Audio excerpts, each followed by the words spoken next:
Herkese merhaba, kanalıma hoş geldiniz. Bu videomda sizlere tığ işi mevsimlik çok güzel bir bluz tarifi paylaşacağım. Bunu ben bluz olarak hazırladım ama isterseniz sizler hırka yelek de yapabilirsiniz. Hemen şöyle deseni, modeli yakından göstermek istiyorum. Bakın böyle batik renkli bir iplik kullandım. Sizler istediğiniz iplerle bu çalışmayı yapabilirsiniz. Çok keyifli bir örnek. Bu model buna da çok yakıştı. Gerçekten çok güzel oldu. Böyle döküm döküm şahane bir örnek oldu. Bakın şöyle etek ucunu da göstermek istiyorum.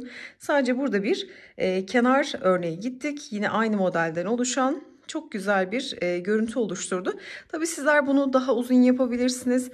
Kenarlarda yırtmaç bırakabilirsiniz. Bakın ben bu kenarda yırtmaç bırakmadım. Tamamen birleştirerek iki parçadan oluşuyor zaten. İki tane dikdörtgen parçadan oluşuyor. Hemen şöyle kol detayını da göstermek istiyorum sizlere. Bakın kolda herhangi bir çalışma yapmadım. Böyle zincirli olarak bıraktım. Bakın yakada da yine aynı şekilde. Örgümüzün önü de arkası da aynı şekilde görünüyor. Bu çalışma 38-42 beden, hatta 44 dahi giyebilir diye düşünüyorum. Çünkü ütüledikten sonra biraz daha açılma yaptı. Sizler kendi bedeninize göre istediğiniz ayarlamaları yapabilirsiniz. Detaylı tarifimize geçmeden önce sizlerden küçük de bir ricada bulunmak istiyorum. Kanalımıza ücretsiz abone olabilir, videoyu beğenir ve yorumlarınızı eksik etmezseniz gerçekten çok mutlu olurum. Tarifimize geçelim. Örgüm için kullanmış olduğum ipimi Aksa Örgü Butik'ten almıştım. Merak edenler için iletişim bilgilerini videonun açıklama kısmına eklerim. Bunlar böyle 100 gramlık yumaklardı. 400 metre uzunluğundaydı iplik. Bakın şöyle dokusunu da yakından göstermek istiyorum. Renkli bir iplik. Sizler illaki böyle bir ip olmak zorunda değil. Daha farklı iplerle de çalışabilirsiniz. Tamamen zevkinize kalmış. İnceliği, kalınlığı hiç fark etmez. İstediğiniz içerikteki ipleri kullanabilirsiniz. Üçüncü yumaktan bakın ipimi kullanıyorum. Şimdi üçüncü yumağı açtım. Üçüncü yumaktan da çok az kullanıyorum. Çok fazla kullanmıyorum. Bunu da belirtmekte fayda var. Tabi yapacağınız bedene göre kullanacağınız ipin miktarı da değişir. Sizler kendi ipinize göre, bedeninize göre ayarlamalarınızı yaparsınız. Burada önemli olan şimdi modeli ve mantığını kavramak. Şimdi bu iple çalışırken tığ numaram 3 milimdi. Sizler kullanacağınız ipin inceliğine, kalınlığına göre, örmenizin sıklığına, gevşekliğine göre kendi tığ numaranızı belirleyebilirsiniz.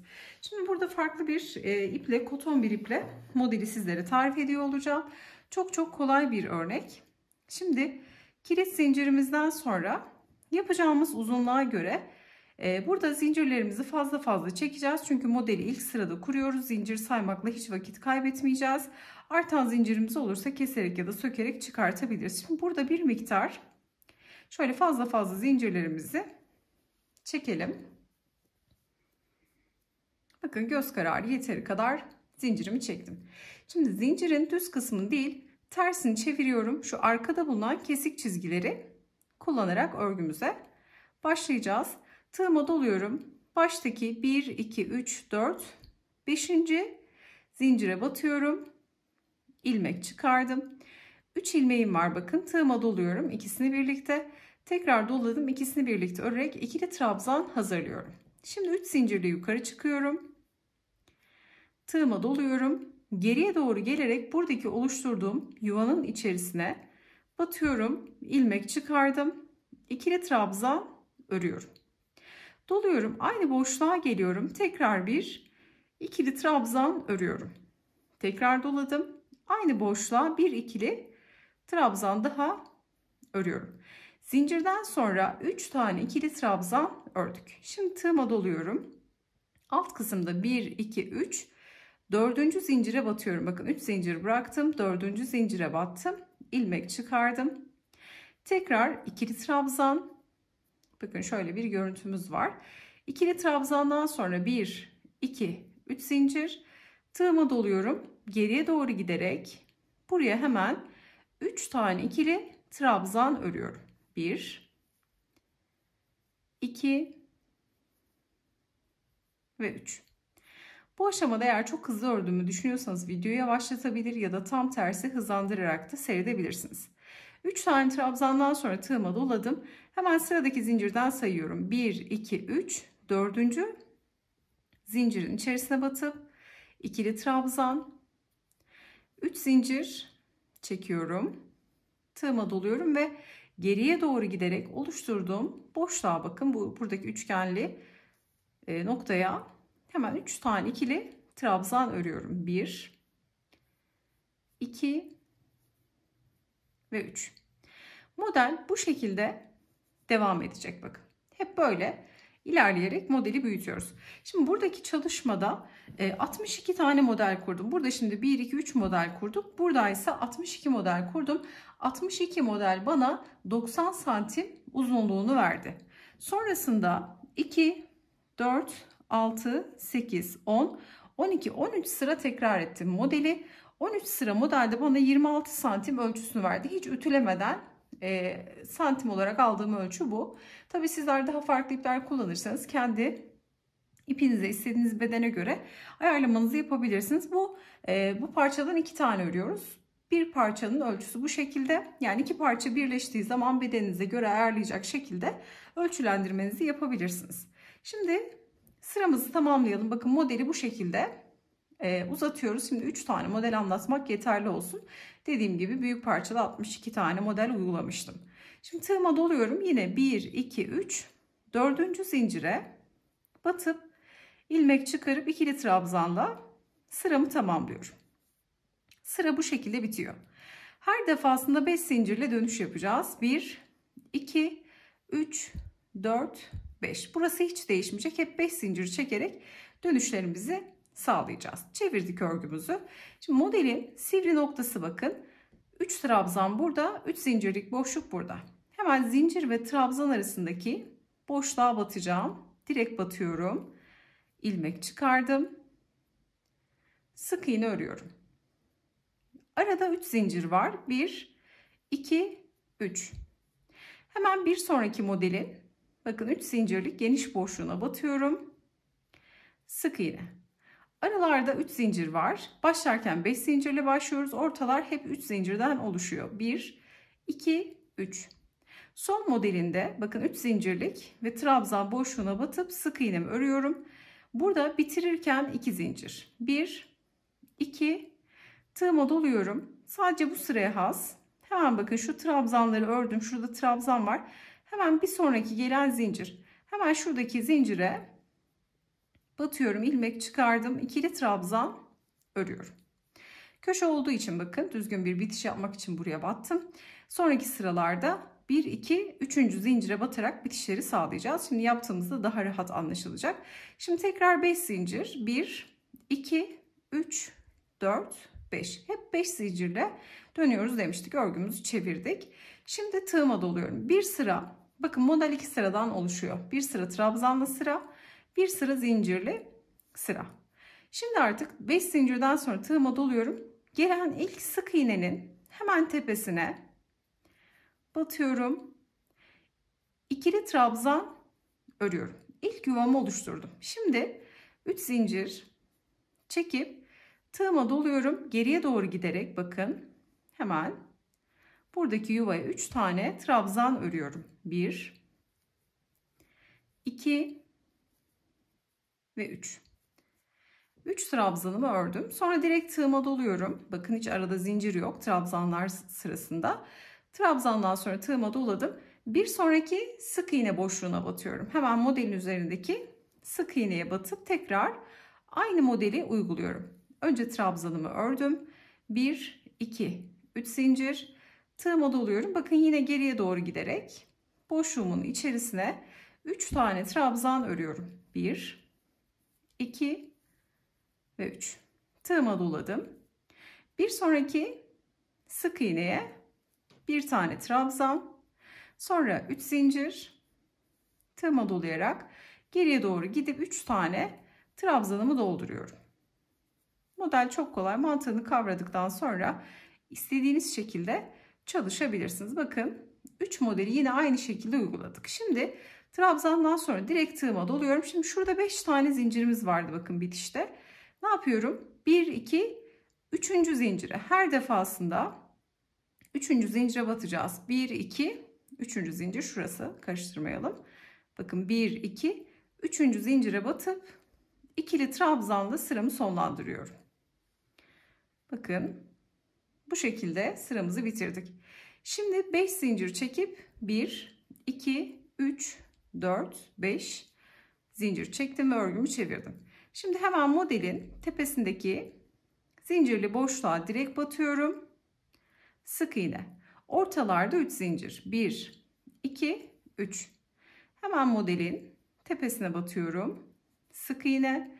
1, 2, 3 zincir. Modelin tepesine sık iğne şeklinde devam ediyoruz. Şimdi burada bitiş yaparken ne yapıyorum? 2 zincir. Tığıma doluyorum. Burada hemen modelin dibine batmıştık. Bundan sonra artık ne var? 5 zincir var. 2 zincirden sonra hemen şu dipten de sayabilirsiniz. 1, 2, 3. zincire batıp ikili trabzanla sıramı sonlandırıyorum. Bakın bundan sonra 1, 2, 3. zincire batıp sırayı sonlandırmış olacağız. Model bu şekilde ilerleyecek. Bundan sonra yine aynı 1, 2, 3, 4, 5 zincir örgümüzü çeviriyorum. Tığıma doluyorum. Gelen ilk sık iğneye batıp ikili trabzan, sonra 3 zincir, hemen aynı modeli dolduruyoruz. 3 trabzanla modeli birebir aynı şekilde çalışıyoruz. Sonra sık iğneye tekrar trabzan, 3 zincir, 3 trabzan şeklinde model ilerliyor. Bir sıra trabzanlı model sırası, bir sıra zincirlerle ördüğümüz sıra. Bakın bu şekilde modeli tekrar etmiş oluyoruz. Bitiş yaparken de zincirli sırada bitiriyoruz. Umarım anlaşılır olmuştur. Eğer bu aşamada çok karmaşık gelmişse bu modeli ayrı bir videoda sizlerle paylaşmıştım. Hatırlayanlar olacaktır. Bu modeli anlayamadıysanız eğer bu noktaya kadar o tarif linkini de sizlerle yorumlarda yazarsanız paylaşmış olurum. Şimdi zincirle bitiriyoruz bakın. Şöyle hemen parçayı göstereceğim.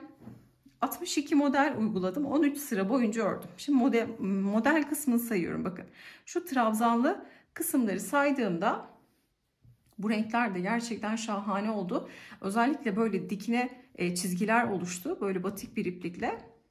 Bakar mısınız? Çok güzel görünüyor. Henüz buhar da vermedi. Şimdi bu iki parçayı geniş açıda göstereceğim. Nasıl birleştiriyoruz? Nasıl bir bütün haline getiriyoruz? Bunu görelim. Bakın iki parçayı da örüp tamamladım. Sizler bedeninize göre enini, boyunu istediğiniz gibi ayarlayabilirsiniz. Burada hiçbir problem yok. Enini ne kadar istiyorsanız, boyunu ne kadar istiyorsanız o kadar ayarlayabilirsiniz. Bununla ister bluzlar yapın, ister yelekler yapın, ister hırkalar yapın. İstediğiniz gibi üzerinde oynayabilirsiniz. Bakın önü ve arkayı birleştirirsek güzel bir bluz, süveter tarzı bir şey olur. Kol altı kısımlarını da birleştireceğiz. Ya da ön kısmını birleştirmezseniz bakın ense açıklığı bırakacağız şu kısımda. Ense açıklığı bırakırsınız. Önünü açık tutup yelek ya da hırka da çalışabilirsiniz. Uzun kol da ekleyebilirsiniz. Yani birçok şekilde modifiye edebileceğimiz inanılmaz kolay bir örnek. Bu desen de bu örgüde gerçekten çok yakıştı. Şimdi şu kısımda ben bluz yapacağım için yani bir bütün halinde kenarları da birleştireceğim. Orta kısmı da birleştireceğim. Burada sadece yaka açıklığı bırakacağım bakın. Başımızın geçeceği noktayı bırakacağım. Kol açıklığı bırakıp alt kısmı birleştirip bluz haline getireceğim. Şimdi birleştirmenin birçok farklı tekniği var. Şöyle hemen ipim buradaydı bakın. Örgüyü istediğiniz gibi ayarlayabilirsiniz. Neresi önü, neresi arkası olsun istiyorsanız. Trabzanların düz kısmı örgümüzün düzü. Bakın zincirli kısımlar yani trabzanların tersi de örgünün ters kısmı. Şimdi şöyle birazcık yaklaştıracağım. Nasıl birleştiriyorum bunu göstermek istiyorum. Şöyle bir kez daha bakalım. Hemen uçtan başlayacağım bakın. Uçtaki şu ön parçayı birleştireceğim.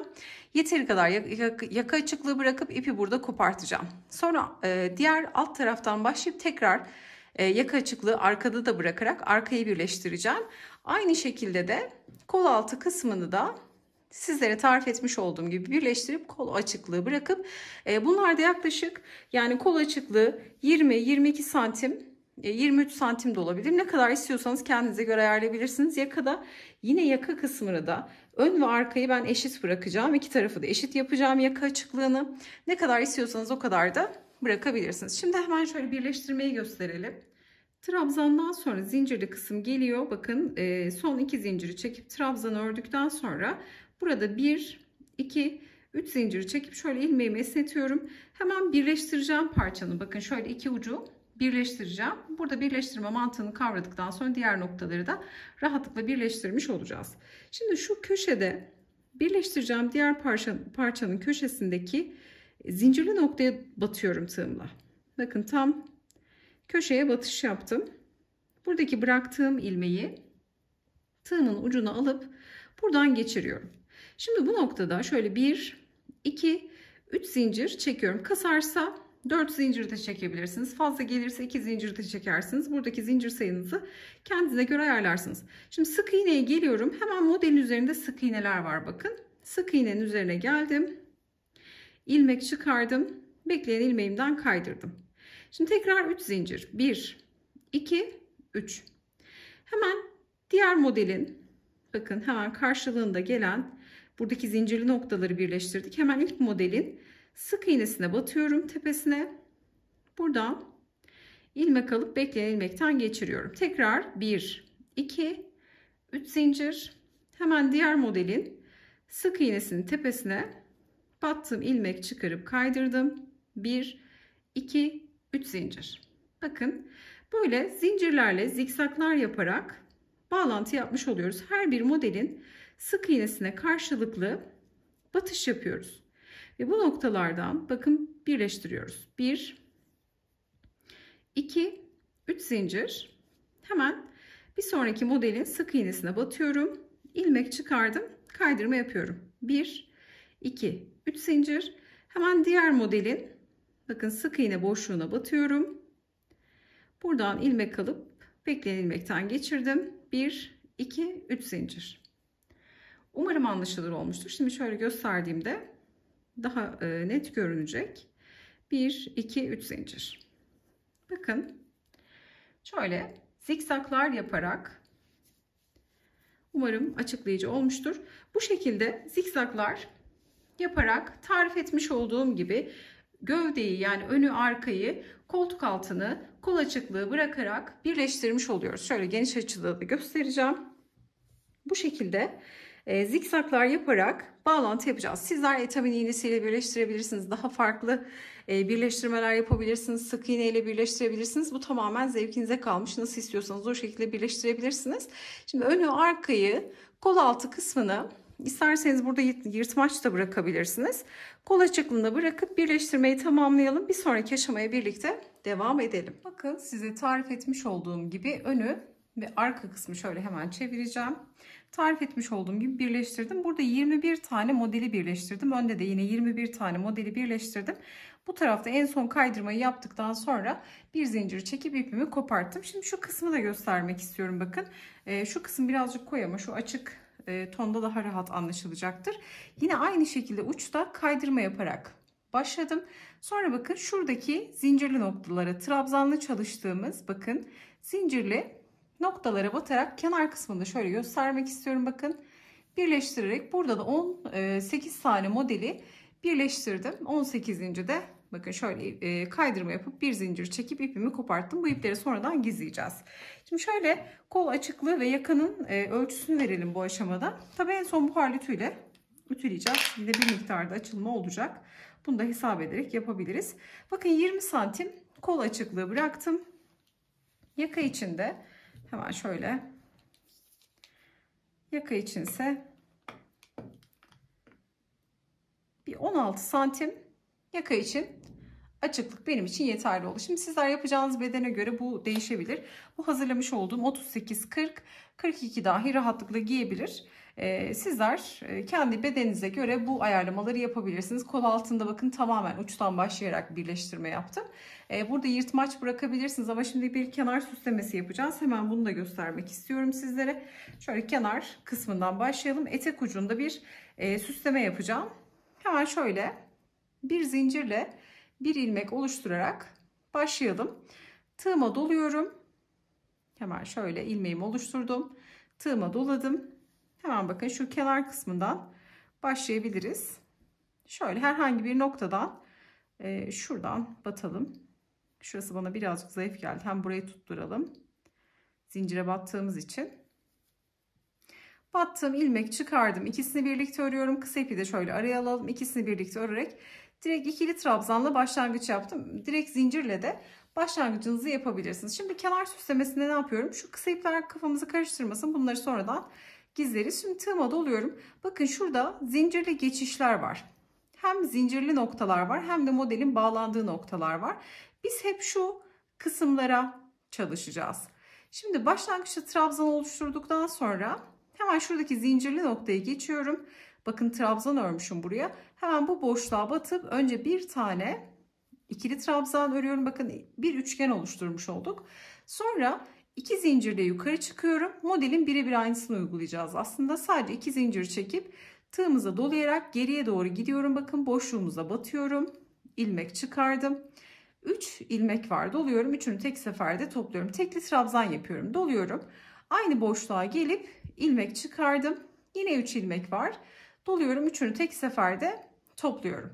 Şimdi burada 2 yeterli olabilir, 3 yeterli olabilir. 3 yapsak yeterli olacak diye düşünüyorum. Tığıma doluyorum. Aynı boşluğa 3. kez batıp üçünü tek seferde topluyorum. Böyle dolu dolu olsun. Şimdi tığıma doladım. Yine bakın şuraya geçiyorum. Hemen şöyle dikey duran noktaya batıyorum. Buraya bir ikili trabzan örüyorum. İkili trabzandan sonra 2 zincir. Tığıma doluyorum. Hemen geriye doğru. Bakın oluşturduğum yuvaya batarak 3 tane tekli trabzan örüyorum. 3 ilmeği tek seferde topluyorum. Ve bunu 3 kere tekrar ediyorum. 3 kere doldurdum. Bakın bu şekilde kenara geçeceğim. Tığıma doluyorum. Hemen şu zincirli noktaya geçip bakın şu dikey olan noktaya batıp bir tane trabzan, ikili trabzan örüyorum. 2 zincir. Sonra geriye doğru dönerek 3 tane tekli trabzanla burayı dolduruyorum. Bakın hep direkt noktalarına, dikey olan noktalara batıp 2 zincir, geriye doğru dönerek 3 tane tekli trabzan örüyorum. Bu şekilde kenar süslemesini yapmış olacağım. Sizler daha farklı süslemeler de yapabilirsiniz dediğim gibi. Burada aşırı dalgalanma olmasını istediğim için bu şekilde 2 zincir ve tekli trabzanlar yaptım. İsterseniz ikili trabzanlar da yapabilirsiniz. Bu şekilde sıra sonuna kadar tamamen etek ucunu, bakın şöyle gövdeyi bununla geçmiş olacağız. Kenardan başladım. Bu şekilde kenar süslemesi yaparak etek ucunu bitirelim. Bluzumuzun bakın alt kısmını tamamladık. Sonra da buharlı ütüyle ütüledim. Hemen şöyle alt kısmını göstermek istiyorum. Kenar kısmındaki bakın çalışmayı bitirdik. En son başladığımız yere sabitleyerek kenar detayını da tamamlamış olduk. Aslında kol kısmına da geçecektim ama zaten çok renkli ve gösterişli olduğu için kol kısmı böyle zincirli kalsın istedim. Bakın yaka da yine aynı şekilde sadece etek ucunda çalışmış olduk. Buharlı ütüyle ütülediğim zaman da bakın içeriği akrilik olduğu için böyle kendini bıraktı, açıldı, çok güzel desen kendini belli etti. İsterseniz ütülemeyebilirsiniz ya da daha az bir buhar verebilirsiniz ama ben böyle döküm döküm olsun istediğim için güzel de bir buhar verdim. Buhar verdiğiniz zaman bir beden daha neredeyse büyüyor. Bunu da belirtmek istiyorum. Tarifimiz de bu şekildeydi. Umarım sizler de beğenir ve denersiniz. Yapacak olanlara kolaylıklar diliyorum. Videomuzu beğenmeyi, yorum bırakmayı, kanalımıza abone olmayı unutmayın. Bir sonraki videoda görüşünceye dek hoşça kalın.